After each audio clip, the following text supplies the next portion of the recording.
Seguimos adelante. Muy bien. Decíamos entonces que ese espejo del versículo 12 y 13 nos devuelve una transfiguración de la imagen. Acá por supuesto que abandonamos la analogía. Es decir, lo que a partir del versículo 12, del versículo 14 se va a decir, porque el espejo sería justamente el 12 y el 13. El 12 y el 13, ahora lo vamos a ver, son el espejo. Del 14 al 18 son lo espejado, si lo quieren. Es lo reflejado por lo primero. ¿Alguien me hablaba? Perdón. No, disculpe, fue una interrupción acá. Ah, no importa, no hay ningún problema. Bueno, ¿sí? Bueno, Gracias. eso reflejado a partir del 14 es la creación transfigurada por la encarnación del Logos. El 12 y el 13 nos van a llevar al corazón, no solamente del prólogo, sino de toda la teología de Juan. Y me animaría a decir de todo el Nuevo Testamento. Atenti con esto. No es casualidad lo del 12 y el 13, que el 12 y el 13 sean el corazón del prólogo y además, desde el punto de vista técnico-compositivo, el espejo. Porque lo que dice en el versículo 12 y 13 es lo siguiente. Pero a cuantos le recibieron, dióles poder de venir a ser hijos de Dios, a aquellos que creen en su nombre. Eso dice el 12. Ese es el corazón de todo el mensaje de Juan. Y de toda la predicación apostólica, es decir, de toda la revelación del Nuevo Testamento. Antes de este versículo 12, está hablando del rechazo, de los que no lo reciben, porque el 11 dice, vino a los suyos y los suyos no lo recibieron. Y ahí entra el 12. Más a cuantos le recibieron, les dio el poder de venir a ser hijos de Dios a aquellos que creen en su nombre. La salvación viene por la encarnación del Verbo en Juan. Pero esa es la mitad de la salvación. La otra parte de la salvación es recibir a ese verbo, como elegido, como enviado, y creyendo en su nombre tener vida eterna. Fundamental. Hoy estamos en un momento donde la palabra hijo de Dios se está usando de diferente manera. Hay que entender un sentido amplio y un sentido estricto. La revelación en los apóstoles habla en sentido estricto. Juan habla en sentido estricto. No habla de que los pájaros son hijos de Dios o las piedras son hijos de Dios por ser creación de Dios. Claro que en ellos están las bondades de Dios y las riquezas de Dios. No cabe la menor duda de que toda la creación ha sido un acto de amor. No cabe duda. Pero acá se está hablando de hijos de Dios en cuanto se cree en la palabra hecha carne y se vive de acuerdo a él. Esos son los hijos de Dios. Ahí se oficia la redención. Los que no reciben al Verbo mueren en su pecado, le dice el Señor. Hasta que ustedes no crean que yo soy, les dice, morirán en su pecado. ¿Está? Bueno, vamos al espejo tan prometido, porque nos va a llevar, hoy tenemos que terminar con esto, sí o sí. Como verán, estamos quinta fondo. Bueno, muy bien.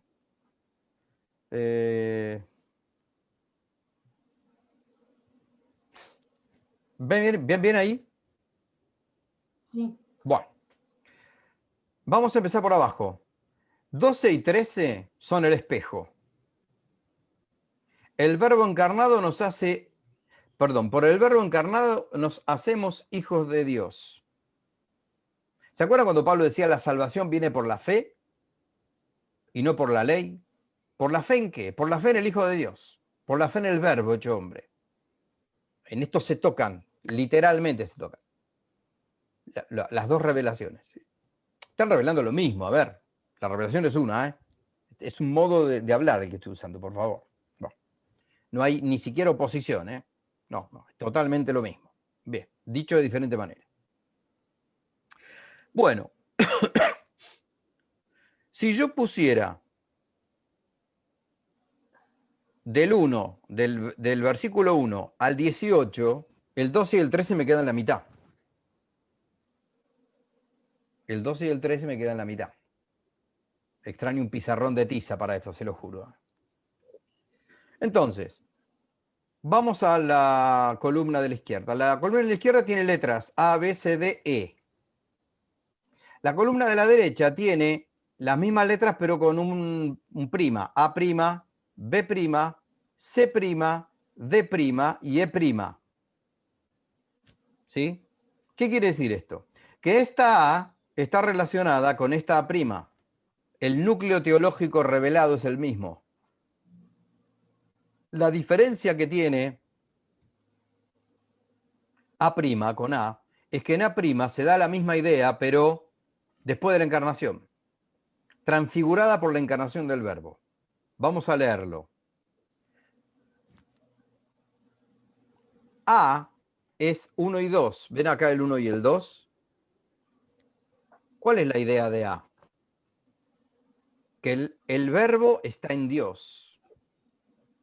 ¿Y cuál es la idea de A'? Que el Hijo está en el Padre. Vamos a leerlo.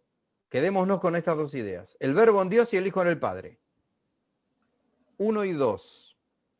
Al principio era el Verbo y el Verbo estaba en Dios y el Verbo era Dios. Él estaba al principio en Dios. Vamos a A',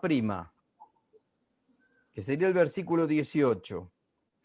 A Dios nadie le vio jamás. Dios unigénito, que está en el seno del Padre, ese nos lo ha dado a conocer. ¿Ven? El Hijo, el unigénito, ese que está en el Padre, que estuvo en el Padre, ese nos lo dio a conocer. ¿Ven cómo se puentean las dos ideas? No estamos hablando ni mucho menos de una literalidad, de una repetición exacta. No, no. Es una repetición teológica. ¿Mm? Vamos a B. Es el versículo 3. B nos habla de qué papel tiene el logos en la creación, mientras que B', en el 17, vemos que qué papel tiene el logos en la recreación. San Agustín decía que en la encarnación del Verbo hubo una obra todavía más monumental que la misma creación. Ve una recreación de todas las cosas en Cristo, como habíamos leído en Pablo. ¿Sí? En esa recapitulación, en esa restauración de todo en Cristo, lo visible y lo invisible, lo del cielo y lo de la tierra, ahí está la recreación. Leemos versículo 3, su papel en la creación. Todas las cosas fueron hechas por Él, y sin Él no se hizo nada de cuanto ha sido hecho. Ahora vamos a B' en el 17. Pues de su plenitud recibimos todos gracias sobre gracia. Perdón, me confundí. 17. Porque la ley fue dada por Moisés, la gracia y la verdad vino por Jesucristo. Es decir, todas las cosas creadas fueron hechas por Él, y sin Él nada se hizo. Esa recreación es el orden de la gracia. La gracia y la verdad vienen por Jesucristo. Esa es la segunda creación, el orden de la gracia. Todo el Antiguo Testamento carece de la gracia. Es una vida, una pobre vida solo humana, solo natural. Por supuesto que guiada por Dios que se mete en la historia, pero todavía no estaba el orden de la gracia. Por eso era ineficaz la ley. Por eso no salvaba a nadie la ley. Eso le dice San Pablo. Cuando él habla del Espíritu de Cristo, es este orden de la gracia.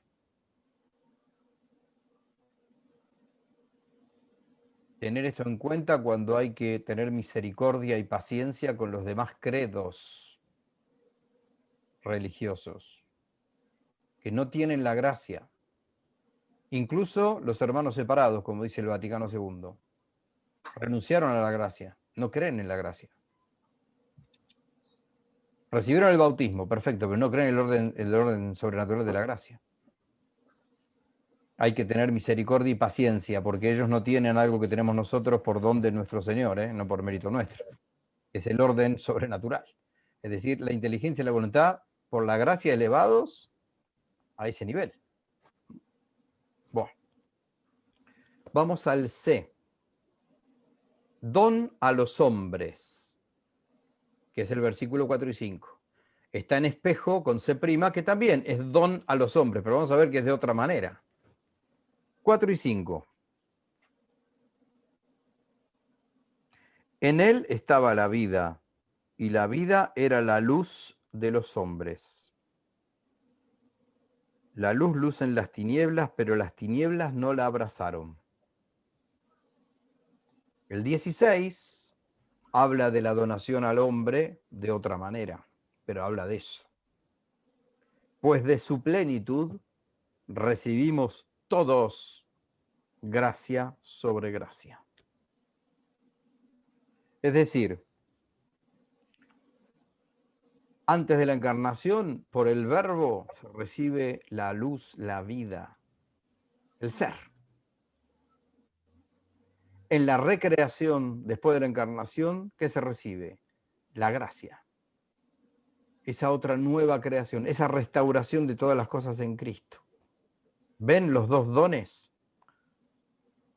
Vuelvo a repetir, este espejo es temático. Sigo. ¿Cómo vienen? ¿Están callados? Estoy hecho una ametralladora hoy, ¿eh? Sí, dice. Está interesante. Bueno, no. Estamos anotando todo. Bueno, está siendo grabado, por suerte. Esto es No lo compartan, hermenéutica. esto es para ustedes. Yo no me quiero hacer nada con esto, ¿eh? No, por favor, es para ustedes nada más. No empiecen miren esto. Bien, D de dedo. Testimonio de Juan el Bautista. 6.8. Testimonio de Juan el Bautista D', el versículo 15. El otro día yo había dicho que también desde el punto de vista literario, este escrito tiene adiciones o interpolaciones. Agregados. ¿Por qué? Porque en realidad las dos veces que se lo menciona Juan el Bautista son fragmentos que se sospecha que han sido agregados a lo último de lo último de lo último. Es decir, que el prólogo, primero, era un prólogo sin que apareciera el Bautista. Era un prólogo al verbo, sin mención del antecesor, del predecesor. Vamos a hacer una prueba para que veamos que literaria y semánticamente suena perfecto si le sacamos estas dos partes. ¿Me explico? Entonces, alguna bella voz va a hacer esto. Va a leer, por ejemplo, desde el 4 hasta el 9. Desde el 4 va a ser 4, 5. Pero el 6, el 7 y el 8 no lo va a leer. ¿Me explico? Leen 4, 5, sacan 6, 7 y 8 y van directamente al 9, 10. 4, 5, 9, 10 sería. ¿Me explico? ¿Quién lo puede hacer? ¿Quién se anima? 4, 5, 9 y 10. Yo, profesor. Dale, adelante, Gustavo, gracias. En él estaba la vida, y la vida era la luz de los hombres. La luz luce en las tinieblas, pero las tinieblas no la acogieron. Era la luz verdadera, que viniendo a este mundo ilumina a todo hombre. Estaba en el mundo, y por él fue hecho el mundo, pero el mundo no le conoció. ¿Ven? Gracias, muchas gracias. ¿Ven? Continúa perfectamente. Vino a dar testimonio de la luz para testificar de ella y que todos creyeran por él. No, profesor, ¿qué hiciste? Al revés. Perdón. 5. La luz luce en las tinieblas, pero las tinieblas no la abrazaron. 9. Era la luz verdadera, luz que viniendo de este mundo ilumina a todo hombre. Perfectamente sigue. Está con este rumiar. Eso es lo más parecido a lo circular, se me vino el verbo, la rumia. ¿Vieron la vaca como come? Que remastica. Bueno, esta es la mentalidad circular. Esto es muy semítico, muy judío, ¿sí? Desde el punto de vista literario. ¿Sí? Lo mismo pasa con el versículo 15. ¿Quién se anima a leer desde el 14 y pasar directamente al 16? No leer el 15. Yo leo. Bueno, gracias. Entonces dijo del 14. 14 y 16 lee. 14 y 16. Y la palabra se hizo carne y puso su morada entre nosotros, y hemos contemplado su gloria, gloria que recibe del Padre como hijo único, lleno de gracia y de verdad. Pues de su plenitud hemos recibido todos, y gracia por gracia. ¿Ven? Hasta rima la palabra gracia. Y hasta rima hay plenitudes. Hoy lo escuchamos como pleroma, ¿no? Plenitud. Fíjate que antes de que termine el 14 dice lleno, pleno de gracia y de verdad, podría ser. ¿Sí? ¿Y con qué retoma 16? Pues de su plenitud. Es decir, el 15 podría sacarse tranquilamente. Da que pensar que los dos agregados, los dos testimonios del Bautista son interpolaciones. Bueno, a su vez también, desde el punto de vista de la interpolación, también funciona en espejo, porque vienen acompañando a este ritmo espejado de todo lo otro. Es decir, el 6 y el 8 dicen, testimoniando al Bautista, hubo un hombre enviado de Dios de nombre Juan. Vino este a dar testimonio de la luz para testificar de ella y que todos creyeran por él. No era él la luz, sino que vino a dar testimonio de la luz. Como un paréntesis. Y sigue. Sigue con lo que venía diciendo. ¿Ven? Lo mismo pasa en 15. Después de que dice el verbo se hizo carne y habitó entre nosotros y hemos contemplado su gloria, venida como unigénito del Padre, lleno de gracia y de verdad, dice, Juan da testimonio de él, clamando, este es el que os dije, el que viene detrás de mí, ha pasado delante de mí, porque era primero que yo. Hasta interpoladamente están en espejo estas dos, la D y la D', el 6, 8 y el 15. Bien. Es como que, profe, Sí. es como que da la impresión de que hubo un corte y se introdujo esos versículos, ¿o no? Sí, tal cual. Tal cual. Da la impresión, por lo menos, no sé, quizás el original Sí. no los tenía y después de copia lo introdujeron, Sí. La mayoría rimándolo y todo. ven eso. La mayoría de los exégetas ven eso. Muy bien, Gustavo, sí. Yo realmente no sé o no recuerdo, si alguna vez lo supe, cuál es el testigo más lejano, es decir, cuál es la copia, el papiro no creo que haya el prólogo, me parece que no. Por ahí el códice más antiguo donde rescate estas dos interpolaciones. ¿Sí? Porque, ¿cómo se corrobora esta sospecha cuando pasan estas cosas? Y que se comparan distintos códices o papiros y dicen cosas distintas. El otro día lo comentamos en la carta a los Efesios. Hay manuscritos donde dice a los Efesios en algunos, otros dejan el lugar en blanco, porque se sabe que fue una carta circular para que cada destinatario le pusiera el nombre ahí cuando lo entregó a la iglesia. Bueno, hay algunos copistas que conservaron eso, ¿eh? Y otros que directamente le agregaron a Éfeso. No se sabe. Ahí después vamos a ver alguna otra interpolación dentro del cuarto evangelio, ¿sí? Hay fragmentos que, por ejemplo, cuando uno lee los tratados de San Agustín, eso me faltó, ¿ven? En bibliografía de San Juan, los tratados de San Agustín, 124 tratados, están todos online. Cuando San Agustín comenta un pasaje del capítulo 5, de un ángel que bajaba y movía el agua, San Agustín no leyó esa copia. No le llegó a él, por allá por el norte de África, esa copia, donde en algunas de nuestras Biblias figura que se acuerdan que el ciego no llegaba o el paralítico no llegaba a la piscina porque siempre se le adelantaba a otro cuando se movía el agua. Ellos tenían que esperar a que el agua se moviera para sanarse. Y este paralítico nunca llegaba. Y San Agustín, cuando comenta el pasaje, dice: no sabemos cuál era la razón de que el agua se moviera.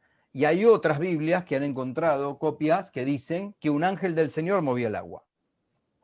San Agustín no le llega a eso, ¿ven? Bueno, con esto puede haber pasado lo mismo. Que haya copias del prólogo que tengan estas dos interpolaciones y que haya otras que no. ¿Sí? Son detalles de escritura nomás.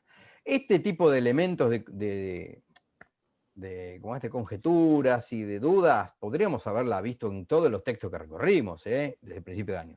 Yo elijo algunos textos para ver este tipo de cosas, no todos. En Pablo también hay un montón de sospechas de agregados, de saludos que no hay, de que hay saludos por la mitad en algunas copias.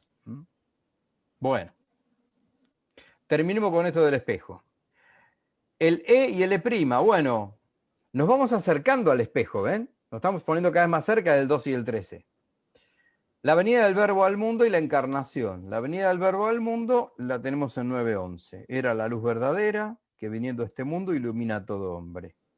Estaba en el mundo y por él fue hecho el mundo. Y por el mundo no le conoció. Perdón, pero el mundo no le conoció. Vino a los suyos y los suyos no lo conocieron. Y el 14, el célebre. Y el Verbo se hizo carne. No dice ya, vino a los suyos y los suyos no lo conocieron. El Verbo se hizo carne y habitó entre nosotros. Y hemos contemplado su gloria. Gloria como de unigénito del Padre, lleno de gracia y de verdades. ¡Fah! Es el fogonazo del prólogo, el versículo 14. Es el fogonazo. Hemos contemplado su gloria, lleno de gracia y de verdad. Chau, no hay más.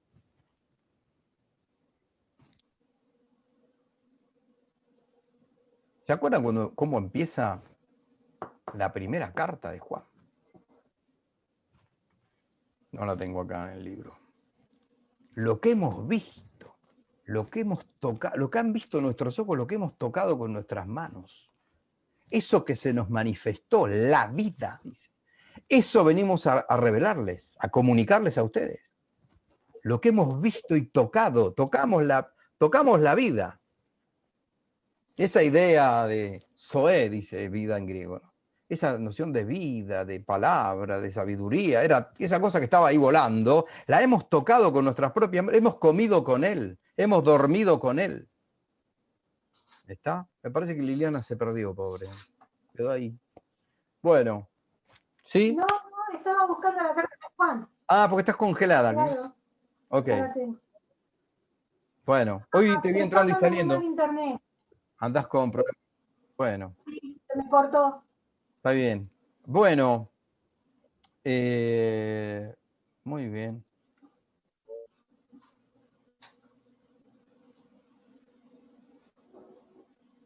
También algunos le llaman a esa inclusión semítica encadenamiento semítico. Encadenamiento semítico.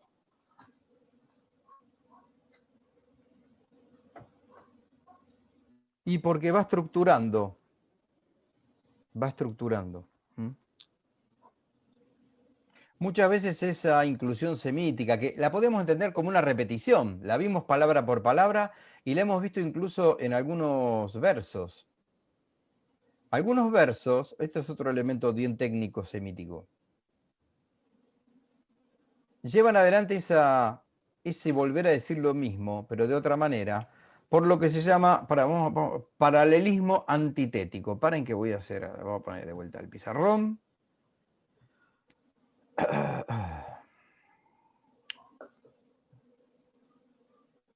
Teníamos encadenamiento semítico y vamos a explicar ahora el paralelismo antitético. Ustedes saben lo que es un paralelismo en la Biblia. Un mismo tema, una misma expresión que aparece en lugares diferentes. Como recurso literario, este cuarto evangelio, no solamente el prólogo, tiene mucho del paralelismo, pero antitético, es decir, se dice lo mismo, pero por la negativa sería. A ver si encuentro alguno. Sí, versículo 3. Ahí tenemos un paralelismo antitético.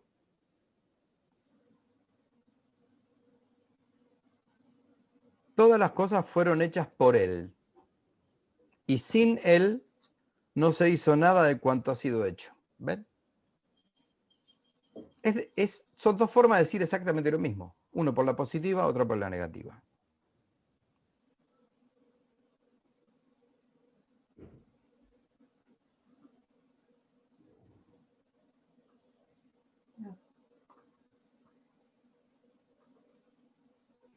Estoy viendo si encontramos otra.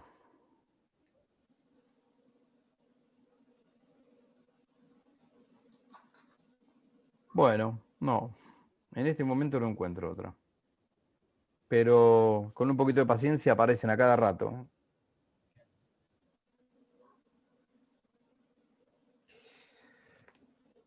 En la película La Pasión de Cristo, que el director tiene una de las grandes virtudes que tienen sus películas, en mi opinión, son que él trata de que cada uno hable en su idioma.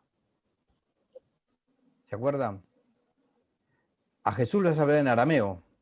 Y hay momentos de la predicación de Cristo, sobre todo el fragmento del Sermón de la Montaña, que se nota todavía más en el arameo. Como un montón de palabras que nosotros conocemos, dichas en arameo, tienen música. Porque recuerden ustedes qué papel jugaba la memoria. Nosotros que tenemos una memoria más visual que otra cosa, hoy para memorizar palabras y expresiones, escribimos y leemos.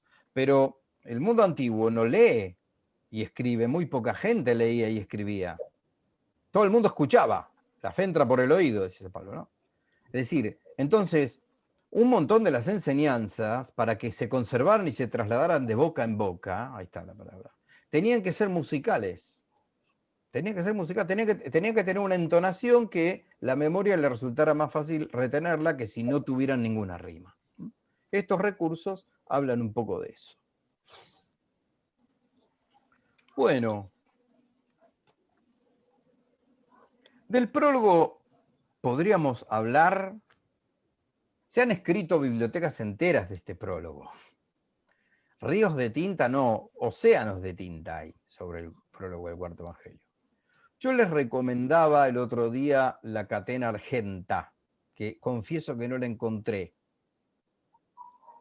A ver, vamos de vuelta, en unos minutos que nos quedan. A ver, vamos a hacer un repaso bibliográfico. Primero, Catena Áurea, Santo Tomás de Aquino. Primera cosa.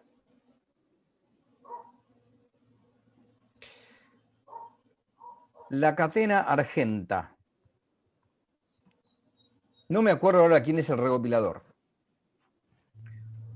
Imita la Catena Áurea, ¿sí? Acá son, ¿cómo podemos poner? Compendio no, reunión, conjunto de comentaristas católicos y afines. Kierkegaard no era muy católico, digamos, Chesterton sí, el padre Castellani también. El otro día lo tengo en el ebook y le tengo prometido a este muchacho Danilo ver si se lo puedo bajar a PDF. Axel, vos que sos mi técnico de onda. Sí, dígame. Después me tenés que decir cómo puedo hacer. Con todo gusto. ¿Con el calibre lo puedo hacer eso? Pasar no sé si lo tengo en Mobi o en AZW3, creo que es. Y lo puedo pasar a PDF aunque se vea mal. Yo una vez intenté, pero el problema es que a veces desorganiza mucho. Por ejemplo, en una ocasión me dejaba 3 o 4 líneas por hoja. Sí, sí, te entiendo. Sí, eso lo da por presupuesto yo que la organización no iba a ser la misma. No sé en qué formato está, pero bueno. En internet no la encontré. Navegué un buen rato y no encontré nada que se le pareciera. No, ¿Qué libro es, padre? Profe, digo, perdón. ahí no hay problema. Entorno. En realidad el nombre no es Catena Argenta, se le ha dicho Catena Argenta. Se llama En torno al Evangelio de San Juan.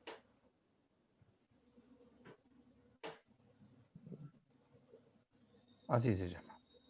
Se lo puede conocer también como Catena Argenta, ¿sí? Argentea, perdón, Argentea. Sí.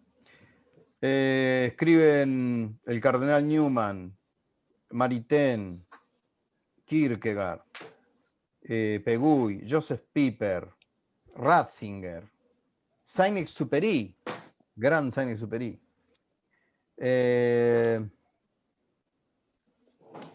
Gilson, Entonces, Chesterton, sí. sí. Quizá para solucionarlo sería que el destinatario se instale un lector de libros electrónicos en la computadora. Ah, eso no lo probé nunca. Sí, supuse que habría algún emulador. Un emulador de Mobi o de Sí, esto. sí. Ah, mira. Sí, más que emulador son como visores. Visores. Ujú. A ver, che, si me doy cuenta en qué formato lo tengo. No, no me doy cuenta porque no dice. Bueno, no importa, no vamos a usar parte de esta clase para eso. Bien. Otra bibliografía. Otra. Tratados de San Agustín. Yo digo por si quieren seguir investigando el prólogo. El prólogo y todo. Porque, a ver, la Catena Aurea les conté el otro día, ¿no? La Catena Aurea, cadena de oro quiere decir Catena Aurea. Santo Tomás de Aquino toma los 4 evangelios, versículo por versículo, comenta todo lo que conoció y leyó de otros anteriores a él, de cada versículo, y en algunos agrega cosas a él, de cada versículo. O sea que del prólogo tienen de pronto 18 comentarios distintos, en donde, por ejemplo, del versículo 1 pueden tener a 2 o 3 padres de la iglesia, o 4, algún escritor también de la tradición, y él con alguna acotación. Y en este entorno al Evangelio de San Juan, Catena Argentea, de un punto de vista mucho más literario que teológico, se intenta hacer lo mismo. Es gratificante. Hay cosas que están muy buenas y otras que no tanto. Bueno, San Agustín escribió 124 tratados sobre el cuarto evangelio. Eso... paren un cachito. Voy a parar un poco de grabar. Bueno, Tratado de San Agustín, 124. ¿Está? Está muy bien hecha la página. El tratado 1. Ya se corta. ¿Se corta?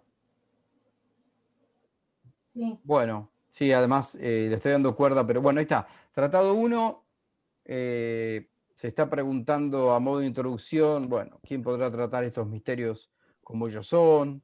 ¿Sí? Hay un estudio preliminar también, ¿sí? Y bueno, en algún momento, palabra humana, palabra de Dios, bueno, errores teológicos de la época, son estudios. Después pueden ingresar un poquitito más adelante, como el Tratado 8, por ejemplo. La pasaba esta lenteja, esta pobrecita. ¿Sí? Bueno, se está comentando el capítulo 2, versículos del 1 al 4. ¿Sí? Son homilías, de San Juan. De San Agustín, la mayoría. Pero bueno, como no tenemos la biblioteca abierta, podemos leerlo por acá. Bueno, chimpum. Basta para mí, basta para todos. Por hoy se terminó. Bueno. Así que ahora subo esto al Classroom y vemos y seguimos con San Juan. La próxima, si Dios quiere, analizaremos un poco más la parte literaria del resto del cuarto evangelio. Bueno, les deseo que terminen muy bien la semana, en lo que queda, y que se recuperen todos los enfermos. Gracias. Muchas gracias. Igualmente. Gracias, Bueno, profe. Chao. que sigan muy bien. Igualmente. Adiós. Chao, chao.